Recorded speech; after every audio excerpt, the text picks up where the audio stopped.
Luciano falou para mim que ele vai ter que sair. Eu falei, fica só 5 minutos. Prazer enorme estar aqui com vocês, né? Então, começo aqui cumprimentando as pessoas que o Fernando e o César que vão estar aqui comigo. Eu falei, eu vim aqui para escutá-los, né? E aí aproveitaram e falaram, já que você vai estar, fala também. Então, mas eu queria agradecer. Luciano, você falou algumas coisas aqui, por isso que eu pedi para você ficar 5 minutos. Eu sei que você tem que ir, mas só porque eu corroboro muito o que você falou, né? Juarez, prazer enorme estar aqui, cumprimento Delton, incrível. E eu só queria que você ficasse 5 minutos, que eu sei que você tem que ir, porque eu realmente acredito que, não eu acredito, mas se a gente olhar na história da humanidade, deixa eu só anotar aqui o meu tempo, né? Na história da humanidade não tem nenhuma sociedade que realmente conseguiu ser bem desenvolvida, que não tivesse por trás uma universidade forte, uma escola forte, que não tivesse por trás professores. Santa Catarina, há alguns anos, criou o sistema CAF. E o que foi o sistema CAF? É um sistema genial, brilhante. O Salésio também está aqui, não tinha visto. Cadê? Aí, ó. Opa, prazer enorme, o Salésio está aqui. Walter, enfim, Mauri. Acho que Santa Catarina é o estado do Brasil mais homogêneo em relação ao desenvolvimento do estado como um todo. Por quê? Pelo sistema CAF. Porque há muito tempo, e não é de agora, que Santa Catarina conseguiu pegar e entender, falou assim, não adianta, não existe uma sociedade que vai bem, né, uma empresa que vai bem numa sociedade que vai mal. Não existe uma cidade que vai bem se o seu vizinho está indo mal. E esta visão que Santa Catarina teve há alguns anos, formando um outro profissional, que foi uma outra coisa que você falou aqui, e o Delton também falou, a respeito dos empreendedores. Santa Catarina é um estado empreendedor. Eu digo isso, eu também fiz parte aqui, fui um dos fundadores do Estímulo 2020, e também fui o movimento, ano passado, eu fui uma das pessoas que criou o movimento Não Demita. E Santa Catarina, na mesma desproporcionalidade que você manifestou aqui a respeito de São Paulo e Minas, também é o estado mais desproporcional a respeito de empresas que não demitiram. Por quê? Porque vocês encaram as pessoas, vocês encaram todo mundo como empreendedores. Então, Luciano, eu digo que a grande revolução da educação, e depois eu vou falar um pouco mais sobre aqui, aí depois, se quiser, a gente conversa no outro momento, falar sobre isso. Mas eu não queria que você fosse embora sem essa mensagem que eu queria. Podia falar no final, mas eu vou falar aqui agora, que eu acredito que não dá para a gente depender só do governo, ou depender de algumas empresas ou de ONGs para a gente conseguir essa grande transformação da educação. A revolução da educação ela vai acontecer através de nano-revoluções, de nano-transformações, onde você vai juntar o governo, né, as prefeituras, as escolas privadas, as escolas públicas, universidades privadas, universidades públicas, LIDE, o centro de startups, todos juntos, entendendo que educação não pode ser prioridade. Educação tem que ser premissa para um país, para que a gente consiga se desenvolver. E aí, esta revolução, a hora que eu estou falando de entender como uma grande transformação, é o seguinte, imagina um aluno de engenharia da universidade dando reforço de matemática para o aluno da escola pública. Imagina o aluno de geografia, de história, né? Ou mesmo o que está fazendo direito da aula de português. Por que não a capacitação das escolas privadas, quando ela vai capacitar? Por que não convida todos os professores da escola pública, a capacitação pode ser dada? Por que não um aluno bom, daqueles melhores alunos da escola pública do ensino médio, dar aula para o aluno da escola privada do fundamental? Sabe o que vai acontecer? Você vai aumentar a estima do aluno da escola pública e você vai aumentar a empatia do aluno da escola privada, entendendo que na escola pública tem alguém que pode ensiná-lo. Por que os nossos filhos têm que estudar, têm que fazer grupo só com aqueles meninos que estão na classe dele. Na classe, não é nem no mesmo ano, na classe dele. Ele vai fazer um grupo sobre o impacto da pandemia, sobre Afeganistão, enfim. Por que eles só estudam com os meninos da própria classe?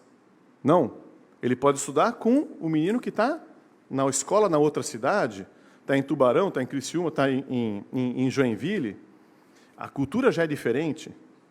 Agora, a grande beleza, e por que não também? Pode transcender, pode ser outras cidades do Brasil. Porque ele vai estar fazendo um projeto, e hoje a tecnologia rompeu essas barreiras. E aí eu pergunto, a grande revolução é quando metade dos alunos foram da escola pública e metade da escola privada, trabalhando junto. Porque se os algoritmos das redes sociais só nos mostram aquilo que a gente deu um like, e eu dou uma recomendação, né? Dê um like de um monte de coisa que você não gosta, vai dar um pau no algoritmo. E aí sim vai começar a te mostrar coisas, porque se você gosta enfim, e aí você começa a pensar, todo mundo pensa igual a mim. Todo mundo quem? Todo mundo que você deu um like. E aí o mundo está polarizado. Então o papel da escola é desenvolver esta diversidade. O papel da escola, a escola tem a responsabilidade de mostrar outros ângulos, outros aspectos, né? Outras opiniões. Você vai para a escola para quê? Você vai para a escola para conflitar os seus próprios pensamentos. Porque a hora que você conflita os seus pensamentos, os seus dogmas, o que você acredita, o que acontece? Ou você vai reforçar, ou você vai mudar de opinião, ou você vai criar uma outra opinião. A gente só cresce na diversidade. Uma floresta tão rica quanto mais diversificada ela for. E este é o grande papel de um ecossistema. A grande diferença que deve estar acontecendo nesses próximos anos. A gente vai sair de um sistema de ensino, que é algo fechado. Sistema, fechado, ensino. Não interessa o que o aluno aprendeu, o que importa é o que o professor ensinou. Eu ensinei, eu fiz minha parte. Então você migra de sistema de ensino para ecossistema de aprendizagem. Ecossistema é essa diversidade como um todo, o foco é na aprendizagem, não importa o que o professor ensinou. O que interessa é o que o aluno aprendeu. E essa é uma das grandes mudanças. Como que a Amazon cresceu? E, Luciano, se você estiver aqui, eu estou, enfim, né, agradeço. A minha provocação é só que Santa Catarina pode ser realmente o Estado, o grande protagonista, o grande artífice dessa revolução no Brasil. Desde que a gente entenda esse Estado e faça essa união entre esse ecossistema todo que eu estou chamando, empresários, escolas privadas, escolas públicas, governo, aí a gente consegue fazer um negócio incrível. Obrigado. Continuando aqui, e, obrigado pelo tempo, né, porque ele ficou 5 minutos. Enfim. Mas eu estou falando, continuando, a Amazon é uma sutileza, mas mostra muito do que eu estou querendo dizer agora. A Amazon, o modelo de negócio da Amazon começou lá, ele comprou 5 mil livros de 15 títulos, e esses livros ele entregava em uma semana, né, entregava em 24 horas, e todos os outros títulos entregava em 30 dias, como qualquer outro lugar. Mas aqueles 15 entregava em 24 horas, ele foi aumentando a quantidade de títulos, aí falaram, olha, então agora amplia a gama de opções que a Amazon pode oferecer. Ele falou, não. Né? O que é o meu objetivo? Não é vender livro. O meu objetivo, Juarez, é fazer com que as pessoas leiam o livro. Eu quero que você leia o livro. Eu não quero vender livro. Olha que coisa incrível. Ela sentada de uma maneira passiva e alguém falando, igual está aqui, então, não é sacanagem, mas enfim. Né? Fica falando e passivo, mas ele fala a mesma coisa para todo mundo. Toca um sinal e ele vai tomar um sol. É um presídio. Em fila. Todo mundo com o mesmo uniforme. E pior, o que você faz? Ele estuda para uma prova que não tem nenhum significado para ele. E o professor ainda muitas vezes reforça. Presta atenção porque vai cair na prova. Como assim? E daí? Vai cair na prova? Então, olha só o que a gente está formando. E pior, essa prova cabe no gabarito. Tem gabarito. E se ela tem gabarito, ela cabe no algoritmo. E se ela cabe no algoritmo, o robô vai substituir. Então, a escola...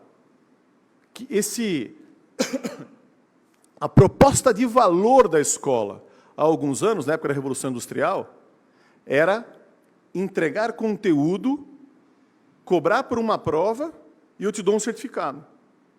Sem nenhum significado.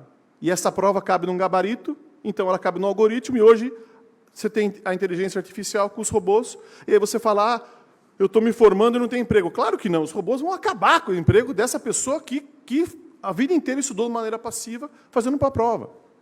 O que a gente tem que fazer? Tem que mudar essa escola.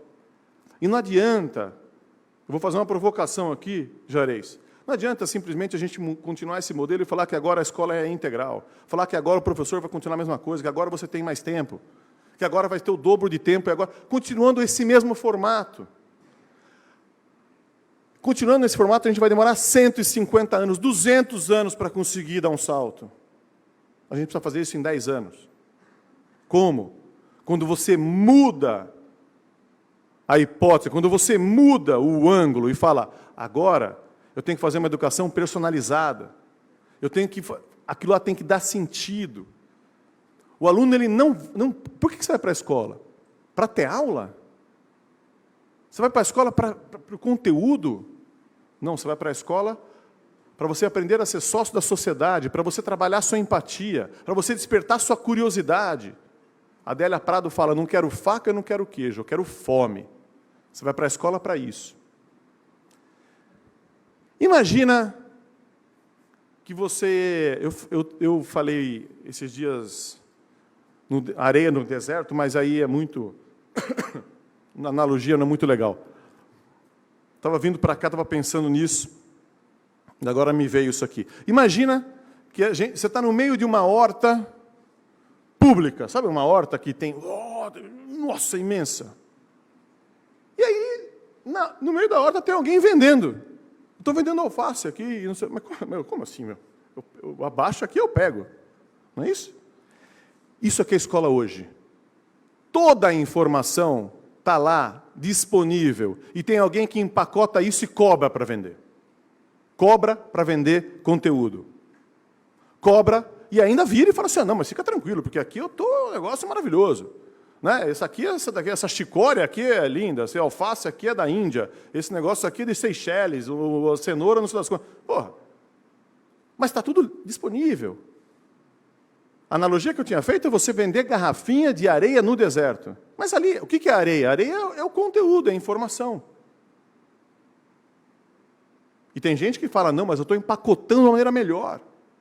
Minha garrafinha é incrível. Estou dizendo que entregar conteúdo morreu. O que a gente está falando? A gente está falando de uma escola onde o conteúdo é o meio. O conteúdo é o caminho para você desenvolver competências. Então, você não tem que ter matemática 1 ou contabilidade 1. Você tem que ter business plan. Você tem que ter visão de negócio. Então, eu estou falando que essa revolução, e aí você vai para a escola para desenvolver esse lado empreendedor. Como é que vai ser o campus de uma escola? A gente está inaugurando agora um campus, não é? Tem depois um filme aqui, já vai passar? Tem? Ah, chique. Né? Spoiler. O que é o campus? Não é mais para ter sala de aula. O campus é um lugar que você... Então, imagina como que vai ser o futuro da educação. Você não vai mais entrar no curso de administração, direito ou engenharia. Você vai entrar na universidade. E você vai ver aquelas 5.000 competências. Business plan, desenvolvimento de projetos, pensamento crítico. E aí você vai escolhendo o que tem a ver com você. Na horta que eu disse, você vai escolhendo. Só que qual que é a grande diferença da horta para o que eu falei? A horta é informação. E através de experiências, através de você colocar a mão na massa, através de você provocar, de você prototipar, de você aprender a errar, aí sim você vai transformar essa informação em conhecimento. E o conhecimento, ele é um conhecimento que cresce em espiral. Por quê? Porque se você lê o mesmo livro que você leu, o mesmo livro há 10 anos e hoje parece que é outro livro. O livro é o mesmo, o que mudou? Mudou o seu repertório, mudou a capacidade sua de interpretar aquilo. Então, a escola tem que ser esse lugar das experiências. Eu falo, o CEO de uma escola é o Chief Experience Officer, é o ex-officer, não é o CEO, não é o de executivo. É a pessoa que tem que criar essas experiências. Então agora você vai para a universidade, e aí, quem são os seus amigos? Que eu já falando agora do grupo. Ele pode estar em qualquer lugar. E aí é que é maravilhoso. Cada projeto que você vai fazer são pessoas diferentes. E o seu professor? O professor que vai estar na escola ou na universidade, ele é aquele professor que ele vai inspirar, que ele vai provocar, que ele vai fazer perguntas. E vai ter aquele outro professor que é o especialista, que é aquele cara que estuda o impacto da cannabis no Parkinson. Uau! Aí, este cara, a gente usa a tecnologia. E o PowerPoint vai ser substituído, quem sabe, pelo Zoom. Mas, para isso, o professor que está lá tem que ampliar o repertório para que você possa fazer perguntas incríveis. E aí aproveitar. Eu estou falando dessa escola, que ela é totalmente híbrida, fluida, indissociável. E não existe mais ex-aluno. Ninguém se forma. Alguém vai para a academia há 4 anos, malhou, e depois você fala, agora não preciso fazer mais nada até o final do ano, até eu morrer. Não, você vai fazer academia o resto da sua vida. Assim como você vai estudar o resto da sua vida. O tempo inteiro. Nossos pais, quem sabe tiveram uma carreira, ele entra como gerente financeiro e ele se aposenta como diretor financeiro, tem uma carreira bem-sucedida. Muitos daqui trabalham 5 anos numa empresa, 10 anos na outra, 12 na outra, 7 na outra. Nossos filhos vão trabalhar 6 meses em cada lugar. 6 meses em cada projeto. A gente está entrando na era do pós-emprego. Não vai ter mais emprego. Você vai trabalhar com projetos, com squads, ou seja, com times totalmente diferentes. É o cara de marketing, o cara de tecnologia, o cara de RH, o cara de finanças, fazendo um projeto para fazer, para resolver algum problema. E depois de 6 meses, acabou. Aí é outro projeto. E quando você pegou um projeto novo, aí sim, não existe mais MBA de 2 anos, curso de 4 anos, acabou. Você vai, peraí, deixa eu entrar aqui e deixa eu entender, porque agora eu preciso aprender esta competência para fazer este projeto. Então, como é que vai ser a nossa agenda? Das 9 às 10, você vai para a ginástica, não sei o quê, das 9 às 10 uma reunião, das 10 às 11 estudo o grupo de MBA, com não sei das quantas, depois outra reunião, depois você vai... Enfim, você não sabe mais onde começa e onde acaba. Então, há algum tempo, várias empresas criaram as universidades corporativas. E o que a gente vai ter agora, Juarez? As empresas universitárias. O RH é um grande parceiro das universidades. E aí sim, você vai para o seu trabalho, para quê? Para aprender. Para aprender. Eu tenho 3 filhos. A minha filha do meio, hoje tem 14 anos, mas quando ela tinha 5, ela falou, papai, você vai trabalhar hoje de novo? Eu abaixei e falei, filha, eu vou, né? Mas você não vai para a escola? Ela falou, eu vou para a escola, mas eu vou para a escola para aprender. Eu falei, eu também, filha. Eu vou para o trabalho para aprender. E na vida é assim, quando você é criança, você aprende na escola, depois na universidade, depois você aprende no trabalho. O trabalho nada mais é do que um espaço e um lugar para que você aprenda. E realmente eu acredito, quando a gente fala muitas vezes, qual que é o oposto? O oposto da morte. O oposto da morte é o nascimento. Não é a vida. O oposto da morte é o nascimento. O oposto da vida é simplesmente você existir e não sonhar. E não pensar em fazer algo completamente diferente.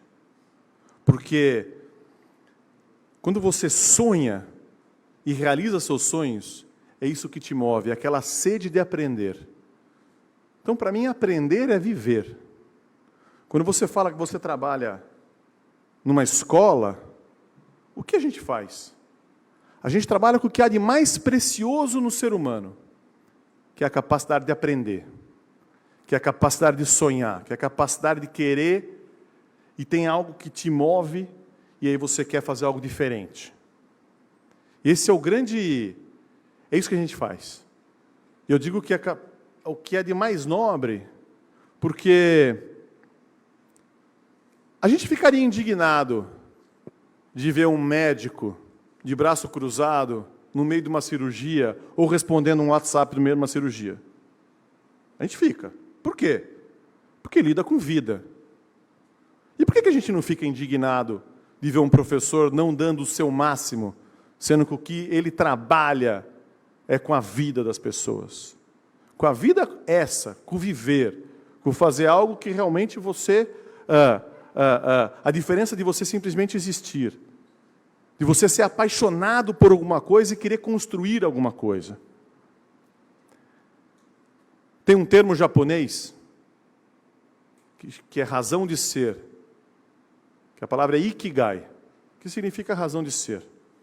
E ikigai nada mais é do que a confluência entre o que você ama fazer, o que você faz bem, o que o mundo precisa e o mundo paga para.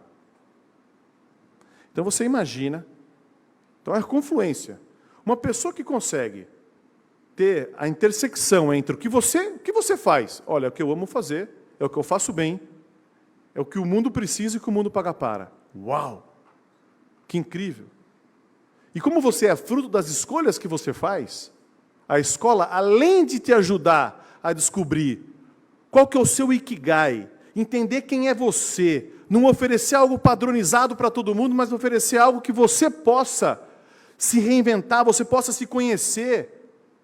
Porque uma vez que você conhece você mesmo, aumentar o seu autoconhecimento, aumenta a sua autoestima. E se aumentar a sua autoestima, aumenta a sua capacidade de ousar, de arriscar e querer fazer diferença no mundo. Sua capacidade de sonhar.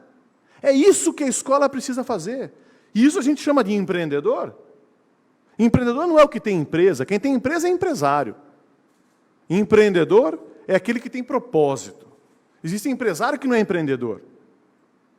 O empreendedor... Agora, o que a gente quer? Pessoas que sejam empreendedoras, arriscando, inclusive, com o CNPJ do outro. Na Ânima não existe funcionário na Ânima. Só existe empreendedor, arriscando com o CNPJ do outro. Mas eu tô aqui para mim. Eu estou aqui para quê? Para o outro? Não, eu estou aqui para eu aprender, para eu crescer, para eu sonhar, para eu compartilhar o meu propósito. Então é todo mundo, todos os empreendedores compartilhando o mesmo propósito. Mas ninguém está aqui porque eu vou trabalhar para o meu chefe, para o outro. Está aqui por você. E eu pergunto muitas vezes, quando foi a última vez que você fez alguma coisa pela primeira vez? Se faz muito tempo, a sua vida está muito chata. Eu digo muitas vezes, a segunda-feira de manhã tem que ser melhor do que a sexta-feira à noite. Para todo mundo que trabalha com a gente. Então você imagina esse ambiente. É fluido, é incrível, você está lá para aprender, você não trabalha para o outro, trabalha para você mesmo. Mas num ambiente onde todo mundo cresce, que amplia a diversidade, que valoriza a diversidade. É isso que tem que ser a escola. E não um ambiente quadrado, fechado, um sistema que você entrega um conteúdo e tal, como eu descrevi aqui. Além disso, você, além de descobrir o seu Ikigai, você precisa saber escolher. Nós somos frutos das escolhas que a gente faz na vida. É fácil escolher entre o certo e o errado. O difícil é entre o certo e o certo. E aí, entre o certo tem que ser aquele que mais tem a ver com o seu propósito. Depois você tem que aprender e entender que o erro tem que te provocar, incentivar, e não simplesmente o erro te trava. Você tem que entender, aprender que o erro tem que te desafiar, tem que ser algo fluido. E além disso, você tem que não se conformar nunca em dar menos do que o seu máximo. Quem sabe esse seja o grande desafio da escola, o grande desafio da educação. Quando a gente fala de usar a tecnologia, eu estou vendo um monte de iniciativas, de projetos, startups. Montei uma startup para Daniel. Todo dia me apresento alguma startup. Para o quê? Para estruturar o conteúdo, para fazer um conteúdo melhor, para não sei o quê. Gente, conteúdo é meio, vai ter muita coisa incrível. O que você precisa é criar projetos para que você dê protagonismo para o aluno. Essa escola, os espaços físicos, tem que ter. Você vai para a escola para quê? Para não fazer nada. Você não vai fazer nada sozinho. Eu vou me empolgando aqui. Outro dia eu fui numa palestra da Viviane Mosella, ela falou que ela vai falando, e tem um monte de borboletas que ficam voando aqui. E, de repente, ela está lá, e aí uma borboleta entra, ela começa aquele assunto, aí vem outra borboleta. E eu vou aqui assim também, eu tenho que organizar minhas borboletas. Né? Eu já nem sei mais onde eu estou, quanto tempo que eu tenho, se eu já me perdi inteiro aqui ou não. Que eu vou me empolgando. É? Encerrou? Sério?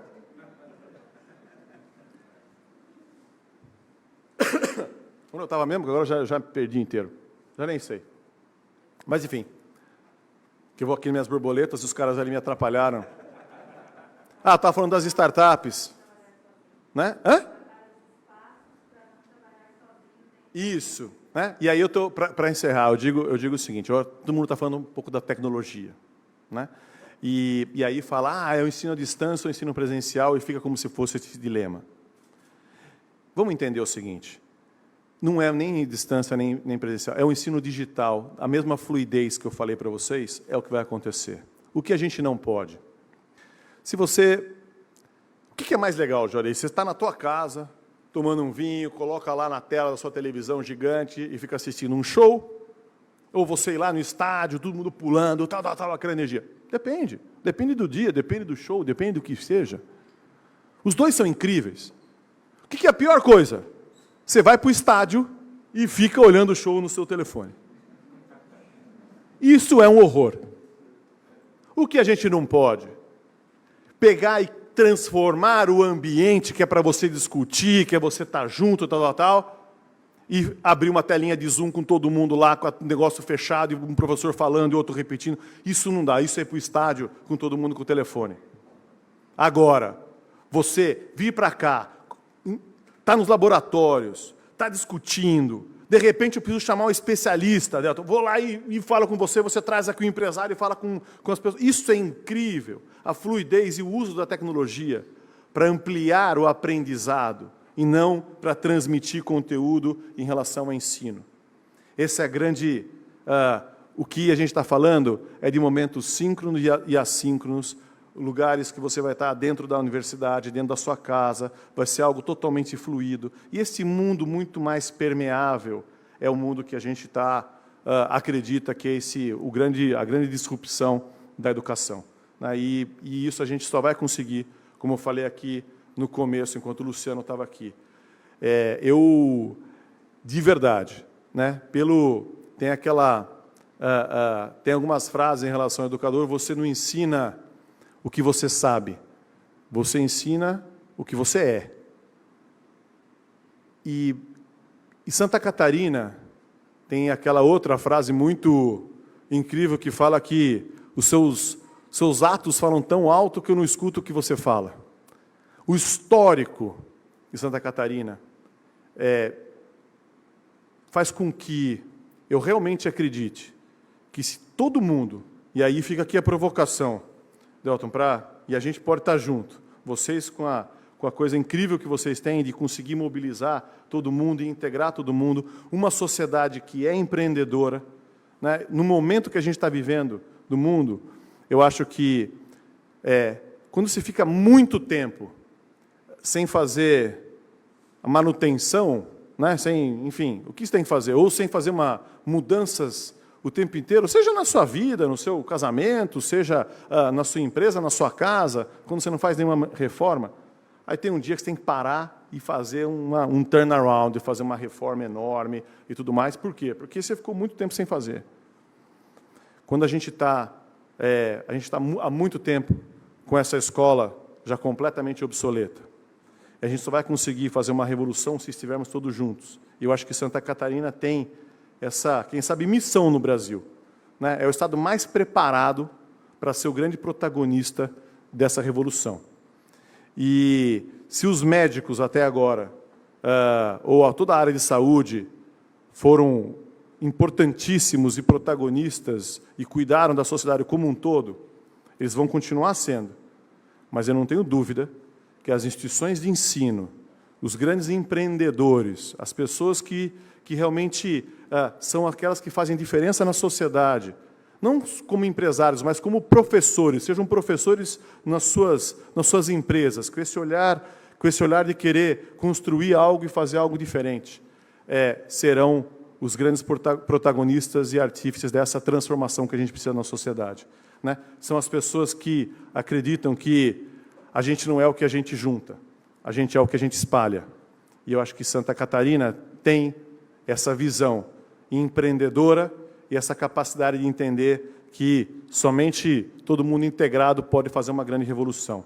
Então, eu agradeço demais o convite de estar aqui para ter a oportunidade de provocar grandes lideranças desse Estado para que a gente possa juntos fazer uma grande revolução no país. Obrigado de coração e desculpa os tempos que eu me empolguei aqui, as borboletas não param de vir na minha cabeça. Obrigado de coração.